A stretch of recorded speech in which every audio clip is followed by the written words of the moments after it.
ये कहानी है एक ऐसे बिजनेस मॉडल की जिसे दुनिया की सबसे अमीर कंपनियां भी अपने अरबों डॉलर से कॉपी नहीं कर सकी। ये कहानी है अमूल की और उससे भी ज्यादा ये कहानी है उस सिस्टम की जिसे समझना तो आसान है पर दोहराना लगभग नामुमकिन।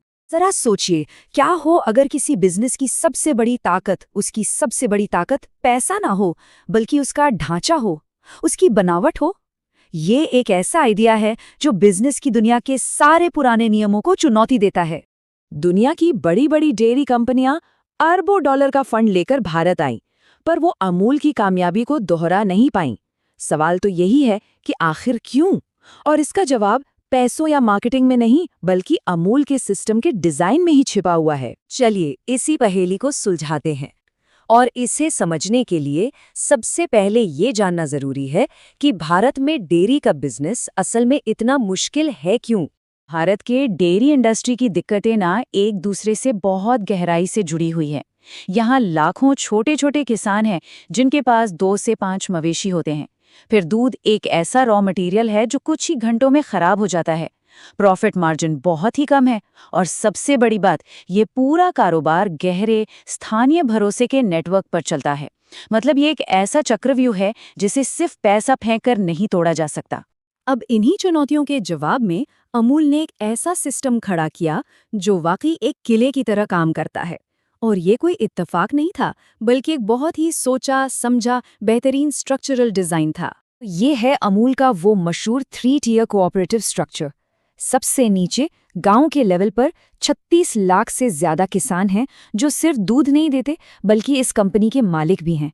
ये दिन में 2 बार 18,000 से ज्यादा लोकल सोसाइटियों में दूध जमा करते हैं। उसके ऊपर जिले के लेवल पर 18 डिस्ट्रिक्ट यूनियन हैं जो दूध को प्रोसेस करते हैं और सारा लॉजिस्टिक्स संभालते हैं। और सबसे ऊपर है स्टेट फेडरेशन यानी GCMMF, जो अमूल ब्रांड, मार्केटिंग और पूरे देश में डिस्ट्रीब्यूशन को मैनेज करती है। ये लाखों लोगों को एक साथ लाकर खड़ा करने वाला एक जबरदस्त आर्थिक इंजन है। और इस पूरे सिस्टम की जो जान है ना, वो एक बहुत ही सीधे लेकिन कमाल के आइडिया में छिपी है। Incentive alignment.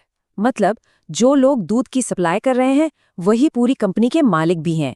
तो ये सिर्फ एक सप्लाई चेन नहीं है, ये एक साझा मालिकाना हक का सिस्टम है। तो अब सवाल आता है कि बड़ी बड़ी कंपनियां पैसा लगाकर भी ये मॉडल कॉपी क्यों नहीं कर पाईं? और यहीं पर एक टिपिकल कॉर्पोरेट मॉडल और अमूल के कॉपरेटिव मॉडल का जो फर्क है वो साफ नजर आता है। फर्क को जरा ध्यान से समझे। एक आम कॉर्पोरेट कंपनी के लिए किसान कौन है? एक सप्लायर, मतलब एक कॉस्ट जिसे कम से कम रखना है ताकि शेयर होल्डर्स का प्रॉफिट बढ़े। लेकिन अमूल के लिए किसान ही मालिक है। यहाँ मकसद किसान की आमदनी को बढ़ाना है। एक तरफ मुनाफा बाहर के इन्वेस्टर्स के पास जाता है तो दूसरी तरफ मुनाफा वापस किसानों में ही बढ़ जाता है। ये सिर्फ एक अलग स्ट्रैटेजी नहीं है, ये एक पूरी तरह से अलग सोच है। इसे समझने का शायद सबसे अच्छा तरीका यही है कि अमूल मॉडल में जो कंपनी का प्रॉफिट है वही असल में किसान की इनकम है। ये लॉयल्टी का एक ऐसा लूप है जो अपने आप चलता है, उसे चलाना नहीं पड़ता। तो इसी यूनिक स्ट्रक्चर की वजह से एक ऐसा ऑपरेशनल खिला बनता चला गया जो वक्त के साथ और भी मजबूत होता गया। इसे हम ट्रस्ट का कंपाउंडिंग नेटवर्क भी कह सकते हैं। किले के 4 मजबूत पिलर्स हैं जो इसे अजेय बनाते हैं। पहला, भरोसा। दूध के फैट कंटेंट की पारदर्शी टेस्टिंग के आधार पर दिन में 2 बार कैश पेमेंट। दूसरा, सपोर्ट। पशुओं के लिए डॉक्टरी सेवा, चारा और ट्रेनिंग देकर किसानों को मजबूत करना। तीसरा, वैल्यू एडिशन। सिर्फ दूध नहीं बल्कि उससे चीज, बटर जैसे प्रोडक्ट्स बनाकर ज्यादा मार्जिन कमाना। और चौथा, एक जबरदस्त कोल्ड चेन नेटवर्क जो गांव से ग्राहक तक दूध को खराब होने से बचाता है। ये सिर्फ एक बिजनेस ट्रांजैक्शन नहीं, ये एक रिश्ता बनाने जैसा है। 3.5 मिलियन से ज्यादा, 36 लाख, ये सिर्फ एक नंबर नहीं है। ये 36 लाख मालिकों का एक ऐसा नेटवर्क है जो सप्लायर भी हैं। अब सोचिए, कोई भी नई कंपनी रातों रात इतने लोगों का भरोसा कैसे जीत सकती है? ये एक ऐसी दीवार है जिसे पैसे से नहीं तोड़ा जा सकता। लेकिन हाँ, ऐसा नहीं है कि ये सिस्टम एकदम परफेक्ट है। हमें ये भी समझना होगा कि इस मॉडल की अपनी कुछ कमियां, अपनी कुछ चुनौतियां भी हैं।